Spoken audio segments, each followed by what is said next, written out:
Hello everyone and welcome to our first webinar. This is on social belonging and connectedness in uncertain times. This is a new experience for us. This is our first ever webinar, so you're going to have to bear with us because this is definitely an experiment for us, and we're not really sure how it's going to go. But we're also really excited about this format because we think it's an excellent opportunity to share some of the latest research in practical ways to support people and help people during what is, as I said earlier, just an uncertain time, and that's particularly the case for many autistic people. So we've got two fantastic speakers here with us today. We've got Sarah Cassidy, who is an assistant professor at the University of Nottingham. Sarah is one of the leading mental health researchers in the world and has won numerous awards for the work that she's undertaken. And she's also joined by one of her PhD students, Mirabel Pelton, who's a PhD student at Coventry University. So I'm now going to hand over to Sarah and Mirabel, who are going to outline some of the work that they're doing and potentially share how it's relevant to what we're experiencing right now in the world. Thank you, James. That's a really nice introduction, and we're really pleased to be invited to do this, and we're really keen to help autistic people and the autistic community in these times. So we're hoping to share with you some of the lessons that we could apply and some of what we're learning basically in the current situation and what we should continue to learn, and thinking about what we can take from what we're learning at the moment and what we're encountering, and trying to see some of the positive opportunities for what we could do in the future as well to make sure that social spaces become more accessible for a variety of different people, because they aren't at the moment.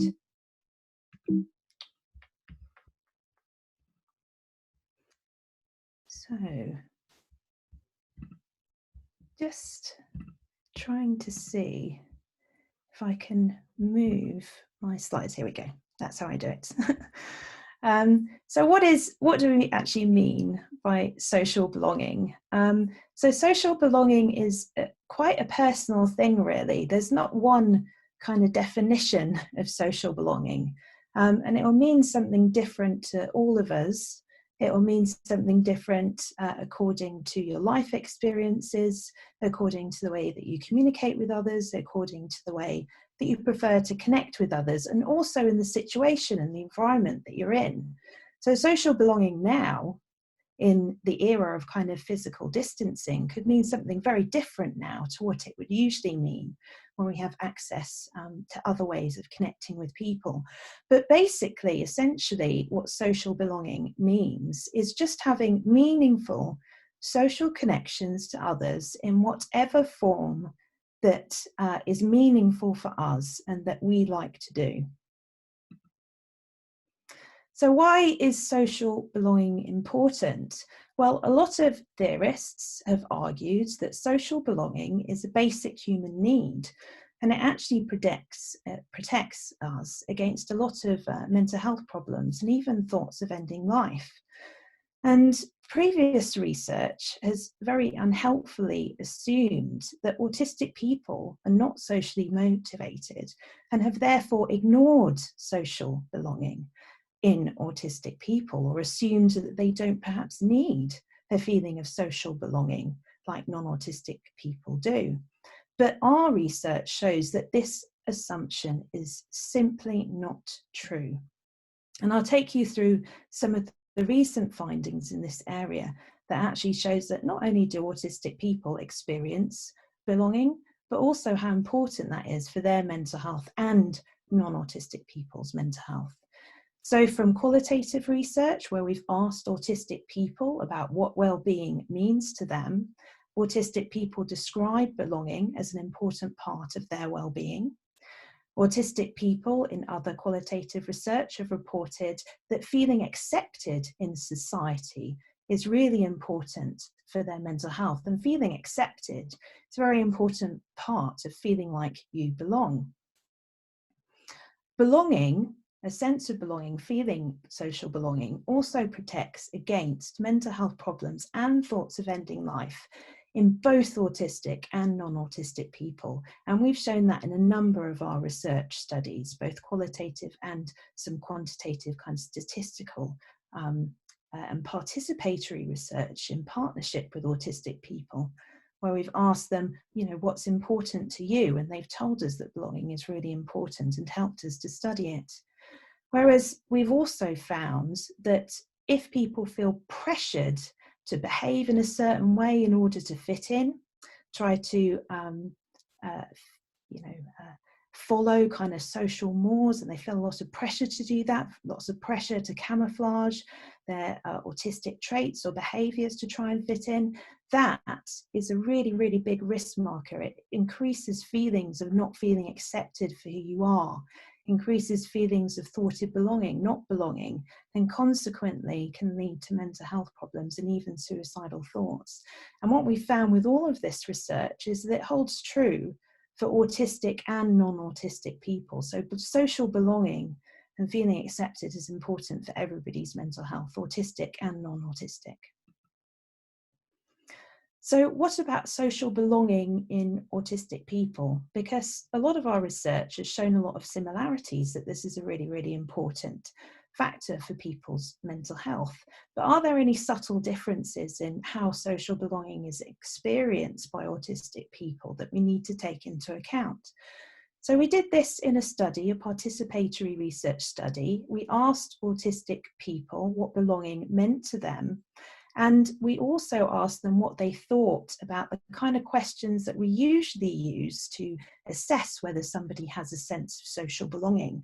So you can see in this little table here that we've got some questions that are usually used in a tool to find out whether somebody has a high level of social belonging.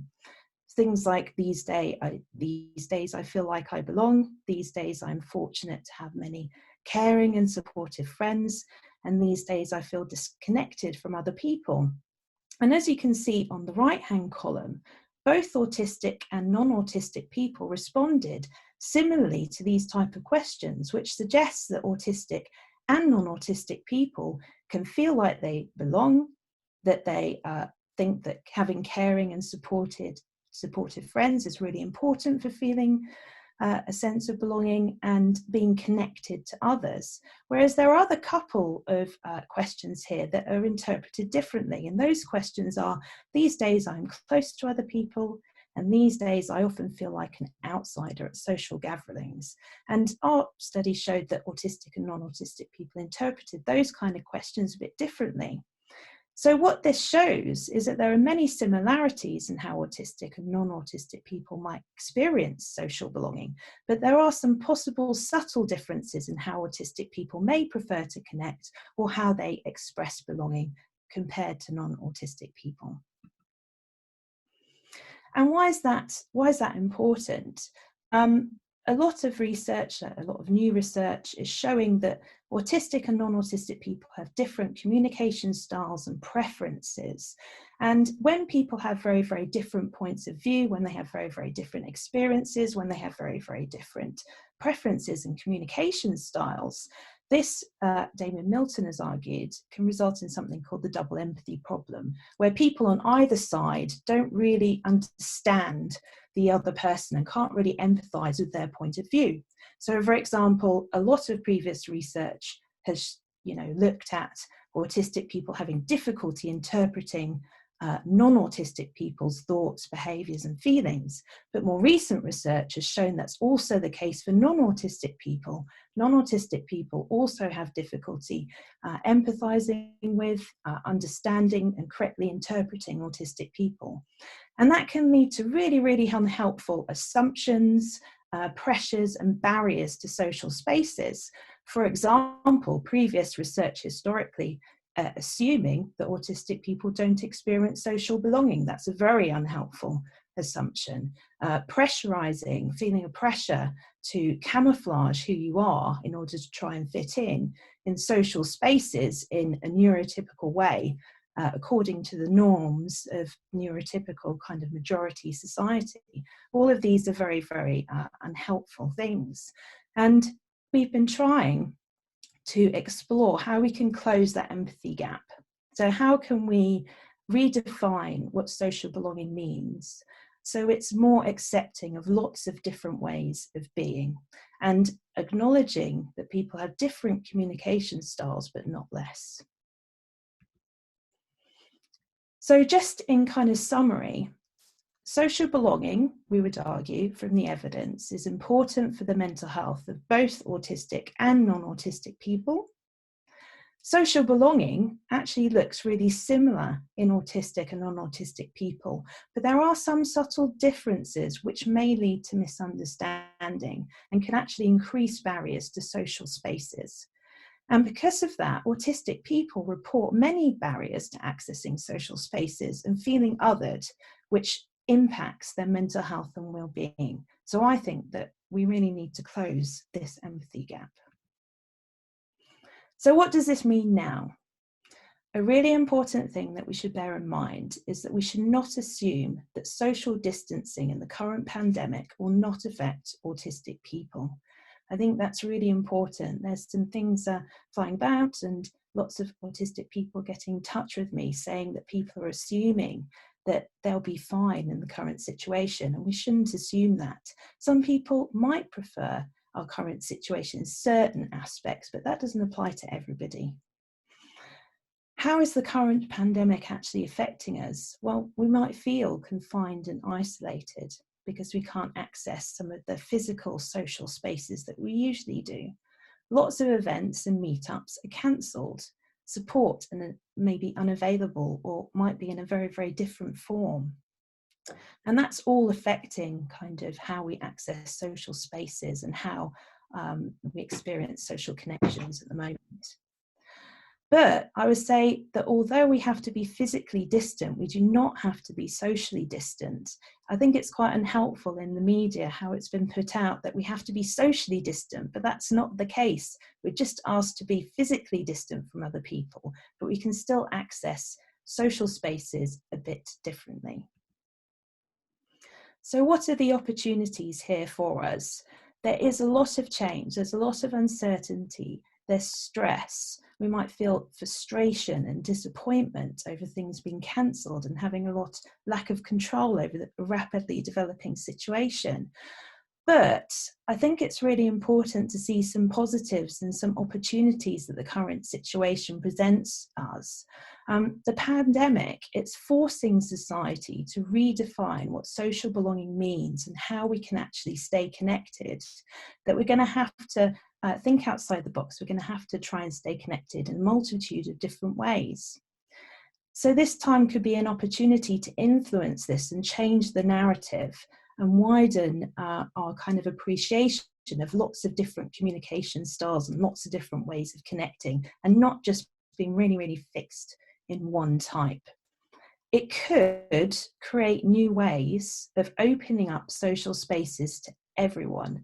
And I also wonder if this could begin to close the empathy gap when the neurotypical majority is having to experience a very, very different way of being. So what's happening right now?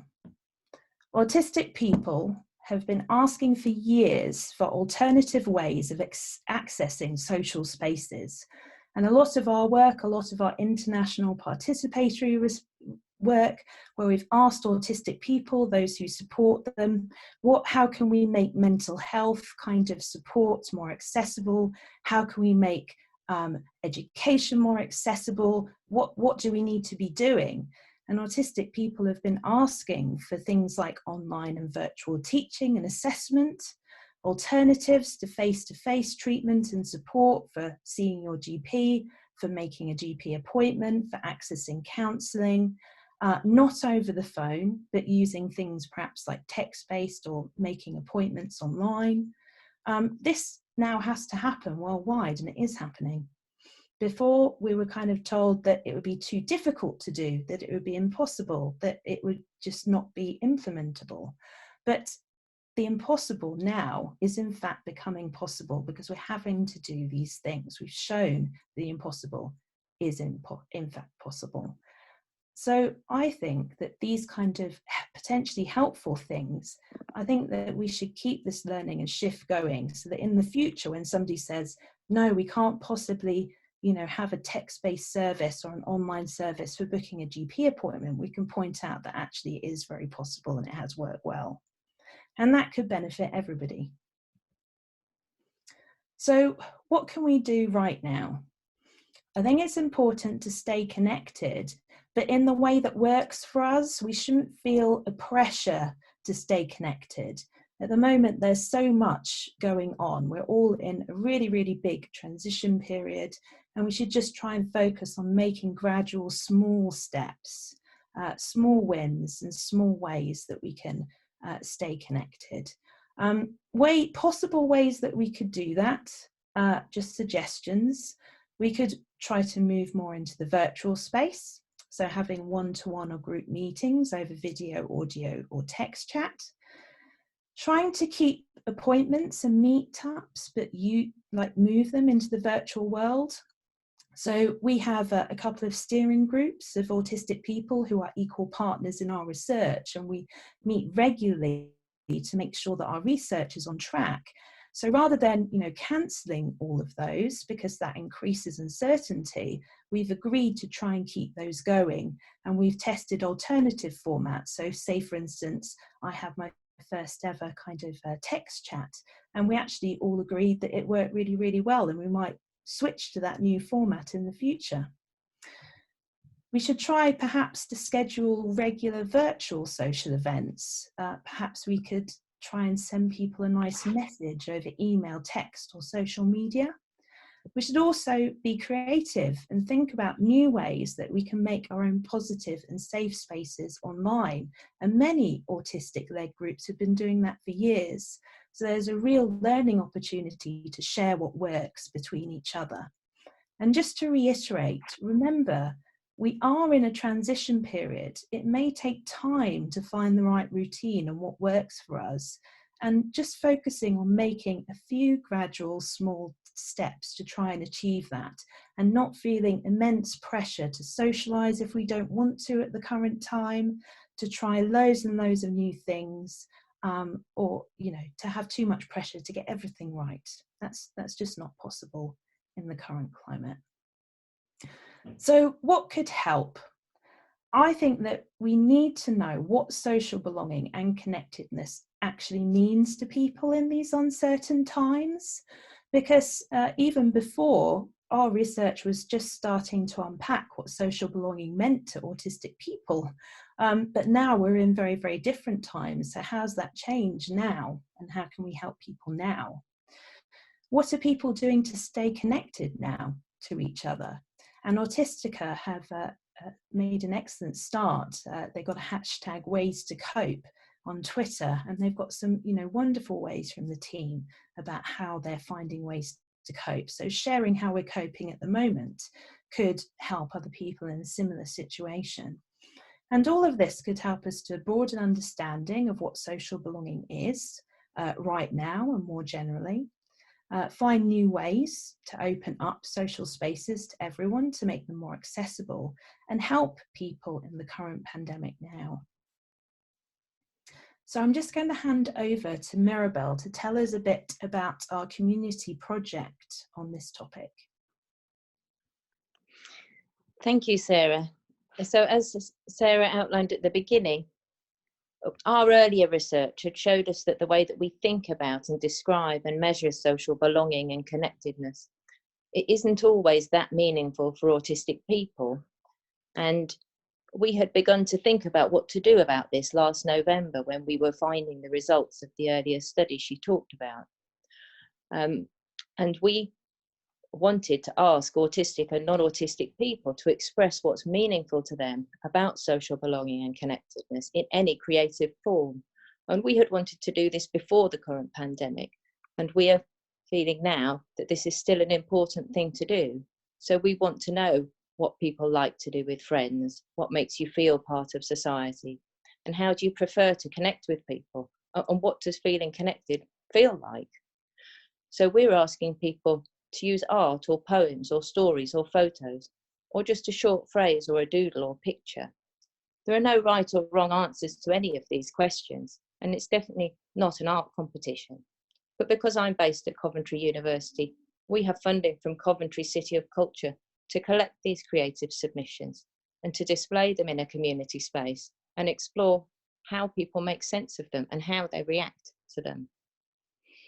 And as I said, we think that this is still a meaningful thing to do, and hopefully a positive activity that people can engage in the current situation, possibly even more so. And you have time to do this because the Coventry City of Culture celebrations are in 2021. So we have time to think about all of these issues between now and then. So on the slides there, you can see the website. So all the information about the project, about how you can get involved in it, about the City of Culture celebrations, about all the research that Sarah and I have described this morning is all there. You can see it at the URL belong.coventry.domains. And you can create whatever you want. You can use something you've already created, or you can write a short phrase or just a simple doodle, and you can send it to my email address there. And where we had plans to display these physically in a community space in Coventry, we're now planning to share these virtually every few weeks or a couple of months so that people can see what we're collecting and the sort of experiences and meanings that people bring to these expressions. And we're doing all of this to inform our future research as we go forwards, to think better about how we can experience, express and measure social belonging in autistic people. So thank you, Sarah. Yeah, thank you, Mirabel. So thank you all for listening. Stay safe and be kind to each other. If you have any views on anything that we've spoken about our research, about our community project, or if you have any questions at all, then you can email me, sarah.cassidy@nottingham.ac.uk, or Mirabel, and Mirabel's email is also there.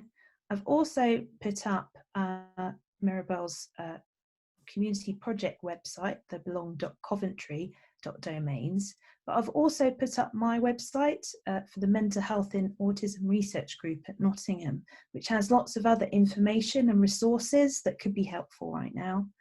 And also we're on Twitter, so here are all of our Twitter handles. So thank you again for listening.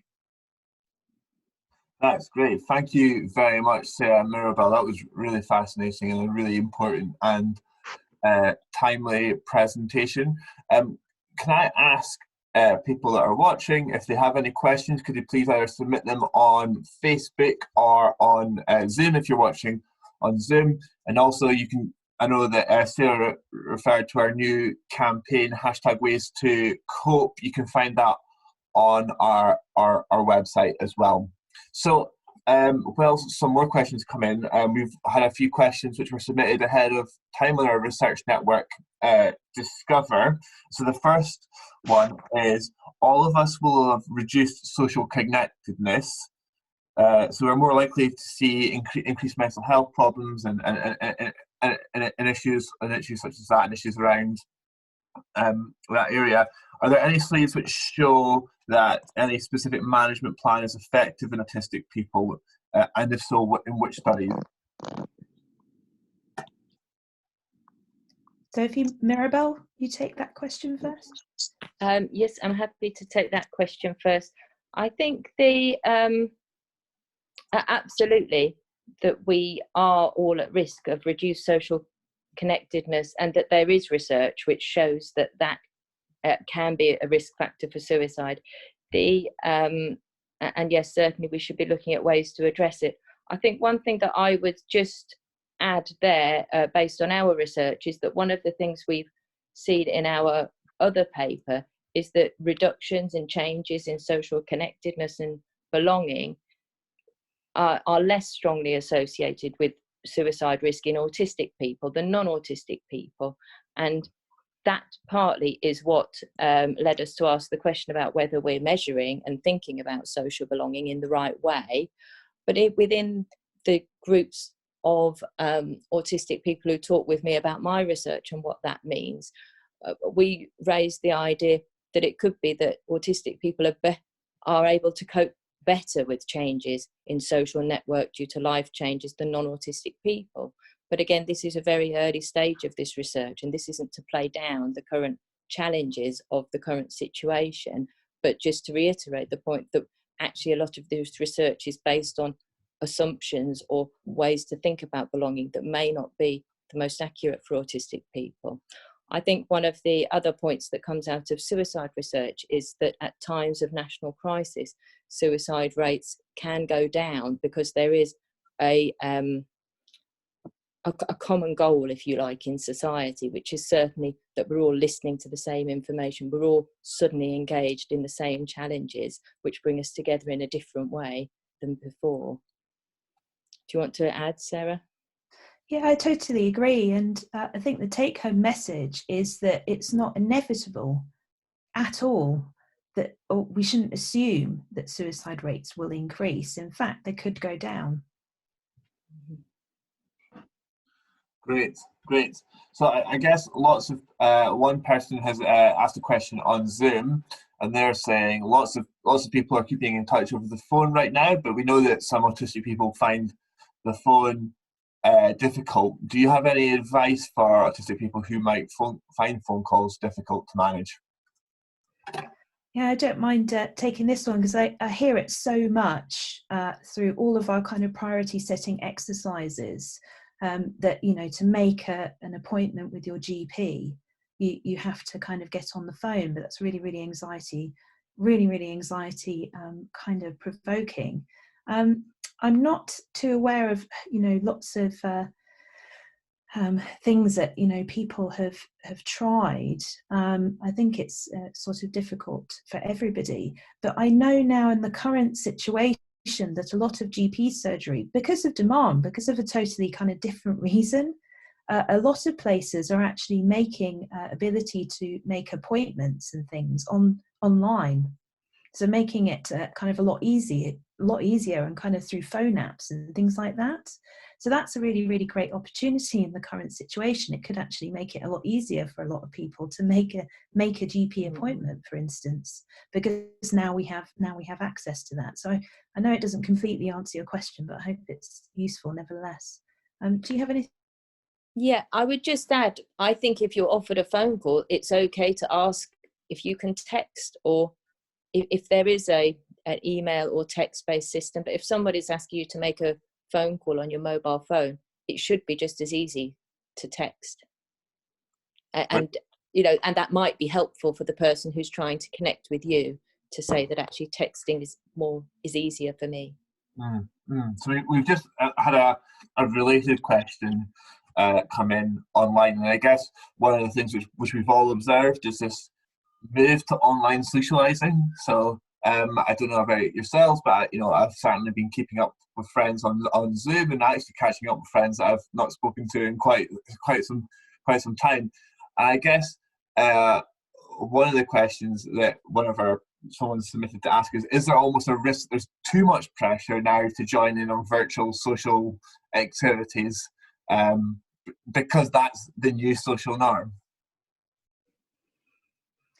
Yes, and I think that's what I was sort of trying to allude to in my presentation, that we shouldn't feel pressure. We shouldn't feel any pressure in any kind of circumstance. Before, it was pressure probably to meet face to face with people, which carries its own stresses. Now it could be pressure to socialize or engage in social spaces. There's lots of other pressures on social media. Like people who seem to be getting along, you know, really well and doing loads of things and being really productive, and we feel the pressure that we have to do that as well. I just think that in the current situation, we all need to step back and take things slowly and try to redefine, you know, what we need and what makes us happy and how we want to socialize and take back some control, rather than, you know, jumping on the bandwagon or feeling like we have to do things in a certain way. Great. Absolutely. And adapting to new technologies is a change in itself, and, you know, working out if it works for you is completely fine. That's great. Mirabel, this is a very quick question for you. is there an age range in terms of the people that you'd like to be included in the study, or are there any limits in that way? There aren't any limits in that way. Children can apply, and we're particularly interested to gather a range of views across the age range. So on the in the study, we asked people both to describe their identity in terms of anything that is relevant to them. So certainly if they feel that being autistic is an important part of their identity, but anything else they consider to be an important part of their identity. And then also we haven't used traditional age ranges, but we have just asked if people describe themselves as a child, a young person, an adult, an older adult, or again, however they would like to describe themselves. So, you know, your physical age doesn't matter, it's how you feel for this project. We've really tried to make it very, very open in a completely different way to approach research, because I think people often feel very constrained when they're asked to pigeonhole their identity. And for lots of people, actually other aspects may be more important, your gender identity, sexuality, but anything you like, you know, your parent, your job role, any of those you may feel are the most important part of your identity, and age within that as well. So yes, any age range, any ability. We've tried to make the materials as accessible as possible.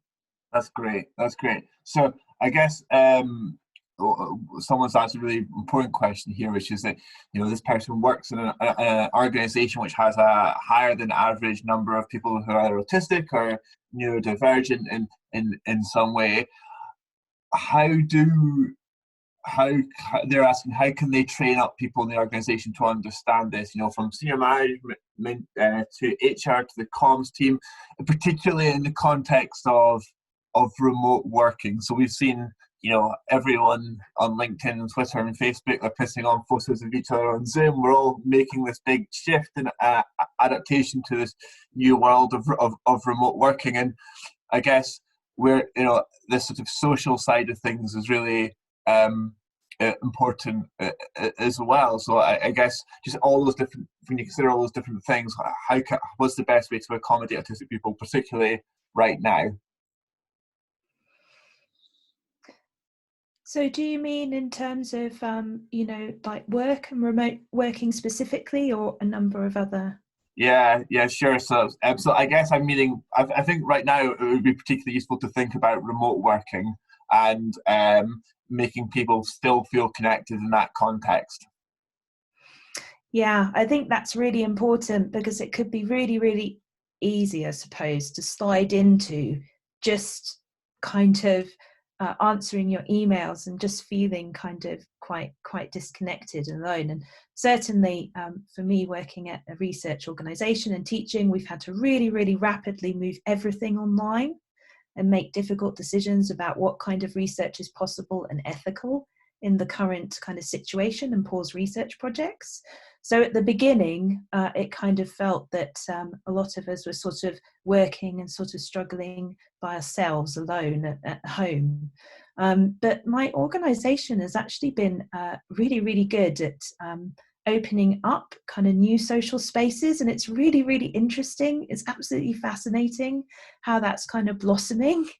And new kind of spaces are being formed in loads and loads of different formats. So if there's something that you really don't like, you don't have to go for it. So there's kind of permanently on the background of Microsoft Teams, which is what we have to use, there's a social space, and you can just go in there by video or just text people by text chat anytime throughout the day, like you would usually kind of drop in somewhere, and there's usually people there. There's also kind of a lunchtime chat, which again is kind of video at the forefront for like an hour a day, video at the forefront if you prefer that, but also a text chat in the background. And you can also select people off, so you can kind of go, oh, I want to chat to this person. You can go off by yourselves and have a little text chat or a video chat. And then we still have our biscuits meeting on Thursday mornings, 11 till 12, but virtually. Oh. Yeah. How do you pass the biscuits around, Sarah? I know. I couldn't even get biscuits for one of the meetings, so I was a bit embarrassed to admit. That's great, and those are great tips. I think it's, if you go on to Autistica's coronavirus specific page, we've also got some guides from Brett Heisman, who runs our autism and employment research scheme called DARE, and he's got some really nice specific considerations in respect of coronavirus, and also some research about how generally you can support autistic people in the workplace. And so I think that, you know, those are really, really valuable as well, and really thought through. At Autistica, we also have quite a neuro diverse team, so both people who are autistic and people who are not, and what we've definitely spent a lot of time thinking about how we can stay engaged with each other and in contact. So we have my colleague Lorcan set up a daily Guardian crossword, which we start every day before work, and that's a nice way of working together on a task and thinking about things. And then we also have, like Sarah, a daily lunch, and then at 3 o'clock we have something called the Daily Banger, which is when people can upload a song. And if you want to see an example of that, you can see our video, which was released yesterday, which features some fairly questionable dancing from our policy manager, Ed. So yeah, I'd advise that you give that a look. So just one last question. I'm sorry we've not been able to get through everything, and thank you to everyone for putting their questions in. We've just had a question from a parent of someone whose son lives in supported living, and they're essentially struggling with the fact that they can't understand or comprehend Skype or telephone calls, but they understand that regular contact is essential for their mental well-being. And so I guess they're looking for, you know, what's, you know, what can be done, and what can the local authority do? You know, could there be anything done to try and be flexible in that situation, given that this person's needs specifically make other forms of social contact difficult? Yeah, absolutely. I led moderated a round table for the journal Autism and Adulthood a couple of days ago. And it brought together public health kind of researchers, parents, autistic people. And one of the things that we did discuss a lot was precisely this situation, because a lot of people all over the world are feeling, you know, the same way and having difficulty, not being able to see family members and things like that are in group home settings or supported living settings. The government has, for example, clarified some of the guidance. So one example is that parents who are divorced and the child between them is living with one parent, you are actually allowed to travel in between sites to, you know, see the child, so the child can have contact with each parent. I think what we need to do is we have to write some kind of group letter to the government and clarify the situation for people living in group homes, because if children are allowed to go between parents' houses, then why aren't family members allowed to see their children who are living in supported living? I don't see why that should be any different. So that needs to be urgently clarified, I think. Great. Unless, Mirabel, you have anything to add, I think we might stop here. So I just want to say a massive thank you to you both. Again, a really fantastic and important topic, like I said earlier. We really appreciate. Oh, is that your cat? Yeah, that's my cat. He's been like trying to walk all over everything as I've been speaking. Amazing. So this is our first time doing this. We're definitely going to learn a lot from it. We really appreciate any feedback that you have on this. So we'll hope that we can make this a regular thing. And really trying to work on this as it goes. But I think this is a really fantastic start, and that's all down to yourselves, Sarah and Mirabel. So again, an enormous thank you to you, and an enormous thank you to everyone who's joined us, and for those of you who have submitted your questions. We look forward to doing this again sometime. Thank you. Thank you. Thank you.